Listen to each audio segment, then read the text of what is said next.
Hello friends, পূজা life journey channel থেকে আমি পূজা। আজ আমি এসেছি পশ্চিমবঙ্গের হুগলি জেলার চুঁচুড়ার টালডাঙ্গায় জিটি রোডের পাশে অবস্থিত সাত বিবির সমাধিতে। সাত সাহেবের বিবির কবর 200 বছরের পুরনো একটি ডাচ স্থাপত্য। এটি 1809 সালে নির্মিত, যেখানে ওলন্দাজ বংশোদ্ভূত সুসানা আন্না মারিয়াকে সমাহিত করা হয়।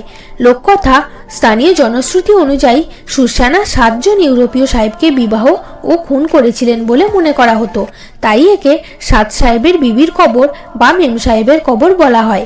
এটি দেখতে মন্দিরের মতো এবং একটি ঐতিহাসিক নিদর্শন।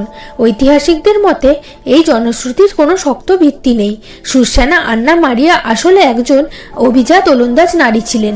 তো এই ছিল আমাদের আজকের সাত সাহেবের বিবির কবর বা মেম সাহেবের কবরের একটা ছোট্ট ইনফরমেশনমূলক ভিডিও। দেখা হচ্ছে খুব শিগগিরই আরও একটি ইনফরমেশনমূলক ভিডিও নিয়ে। চ্যানেলে নতুন হলে সাবস্ক্রাইব করতে ভুলবেন না। সঙ্গে থাকুন আর দেখতে থাকুন Puja life journey. Thank you.